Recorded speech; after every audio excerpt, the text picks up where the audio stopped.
मुंबईतील एक साधा नोकरी करणारा माणूस, ज्याच्याकडे घर, संसार, पत्नी आणि प्रतिष्ठा होती. पण स्वामी समर्थांच्या एका कृपेने तो सर्व काही सोडून साधू बनला. लोकांनी त्याला वेडा म्हटलं, पत्नीने रडून विनवण्या केल्या, पण तरीही तो थांबला नाही. कोण होता हा भक्त? काय घडलं होतं अक्कलकोटमध्ये, ज्यामुळे त्याने संपूर्ण संसार लुटून टाकला? ही आहे स्वामी समर्थांचे परमभक्त स्वामीसूत हरिभाऊ यांची अद्भुत कथा. आज आपण स्वामीचरित्र सारामृत अध्याय 16वा श्रवण करणार आहोत. भक्तांचे उद्धार करण्यासाठी भगवान दत्तात्रेयांनी यतीच्या रूपात पृथ्वीवर अवतार घेतला आणि अक्कलकोट इथे श्री स्वामी समर्थ म्हणून वास्तव्य केले. त्यांचे अनेक भक्त झाले, पण त्यांच्यामध्ये स्वामीसूत हरिभाऊ हे अत्यंत श्रेष्ठ भक्त मानले जातात. त्यांच्या चरित्राचे श्रवण केल्याने मोठमोठे दोष नष्ट होतात. मुंबई शहरात हरिभाऊ नावाचे एक गृहस्थ राहत होते.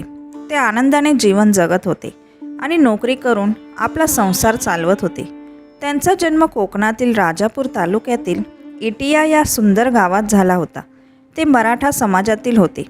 त्या गावात त्यांचे घर आणि जमिनी होत्या. त्यांची आई आणि भाऊ अजूनही त्या गावात राहत होते. मुंबईत हरिभाऊंचे पंडित नावाचे ब्राह्मण मित्र होते. ते व्यापार करत होते, पण एकदा व्यापारात मोठा तोटा झाला आणि ते कर्जबाजारी झाले. एके दिवशी त्यांनी अक्कलकोटच्या स्वामी समर्थांची कीर्ती ऐकली. त्यांनी मनोमन स्वामींना नवस केला, जर मी 8 दिवसात कर्जमुक्त झालो तर मी अक्कलकोटला येऊन तुमचे दर्शन घेईन. 7 दिवस झाले तरी काही विशेष घडले नाही. पण अचानक एक विचित्र घटना घडली. हरिभाऊ आणि त्यांचे मित्र गजानन अफूचा व्यापार करत होते. त्यांना वाटत होते की यात नुकसान होईल.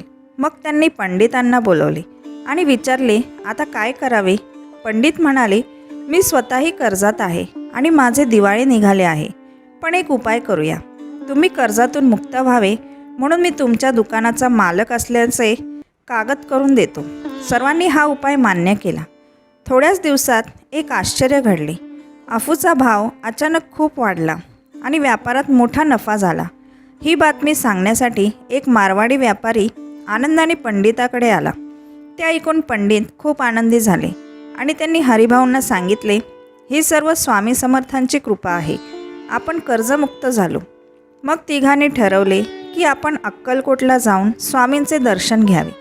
हरिभाऊ, गजानन आणि पंडित असे तिघेजण अक्कलकोटला गेले.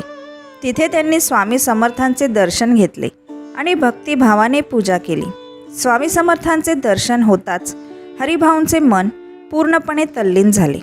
ते स्वामींच्या चेहऱ्याकडे एकटक पाहत राहिले. तेव्हा स्वामींनी तिघांनाही वेगवेगळी नावे आणि मंत्र दिले. पंडितांना त्यांनी राम, गजाननाला शिव आणि हरिभाऊंना मारुती असे नाव दिले.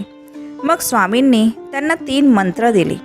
हरिभाऊंना दिलेला मंत्र म्हणजे गुरुर् ब्रह्मा गुरुर्विष्णू गुरुर्देवो महेश्वरा गुरु साक्षात परब्रह्म तस्मै श्री गुरुवे नमः. गजाननाला दुसरा मंत्र दिला, तो म्हणजे आकाशात पडलेले पाणी शेवटी समुद्रातच जाते, त्याचप्रमाणे सर्व देवतांना केलेला नमस्कार शेवटी भगवान विष्णूकडेच पोहोचतो. आणि पंडितांना तिसरा मंत्र दिला, इदमेव शिवम इदमेव शिवम इदमेव शिवहा, म्हणजेच शिव सर्वत्र आहे. हरिभाऊंनी स्वामींना विचारले, आम्ही मुंबईहून 300 रुपये आणले आहेत, त्याचे काय करावे? तेव्हा स्वामी म्हणाले, माझ्या पादुका बनवून इथे आणा. काही दिवस स्वामींच्या जवळ राहून तिघेजण मुंबईला परतले. पण हरिभाऊंच्या मनात सतत स्वामींचा विचार येत होता. त्यांना संसारातील गोष्टी गोड वाटेनाशा झाल्या. काही दिवसांनी त्यांनी स्वामींच्या चांदीच्या पादुका बनवल्या आणि अक्कलकोटला आणल्या. स्वामी समर्थांनी त्या आनंदाने स्वीकारल्या आणि त्या स्वतःच्या पायात घातल्या. 14 दिवस स्वामी त्या पादुका पायात घालून फिरले. एक दिवस हरिभाऊ स्वामींच्या चरणी नमस्कार करत होते. तेव्हा स्वामींनी त्यांना मांडीवर घेतले आणि डोक्यावर हात ठेवला. स्वामी म्हणाले, तू माझा मुलगा आहेस, आता भगवे वस्त्र धारण कर आणि संसार सोड. स्वामींनी त्यांना कफनी, झोळी आणि आत्मलिंग पादुका दिल्या व सांगितले, समुद्रकिनारी जाऊन माझा ध्वज उभार, लोकांना भजनास लाव. स्वामींची आज्ञा ऐकून हरिभाऊ मुंबईला परतले. तिथे त्यांनी साधू वेश धारण केला. सद्गुरूंच्या कृपेने त्यांना आत्मज्ञान प्राप्त झाले. पण जेव्हा त्यांनी घरातील सर्व वस्तू दान करायला सुरुवात केली तेव्हा त्यांची पत्नी खूप दुःखी झाली. ती रडत म्हणाली, तुम्ही संसार का नष्ट करत आहात? लोक आपल्याला हसतील. आपण उपाशी राहिलो तर कोण मदत करेल? तिने त्यांना खूप समजावले. आधी संसार सुख भोगूया, मग वृद्धपणी मोक्ष साधना करूया. पण हरिभाऊंचा निर्णय ठाम होता. हरिभाऊंनी सर्व वस्तू दान केल्या. पत्नीचे दागिनेही दान केले आणि तिला साधे पांढरे वस्त्र दिले.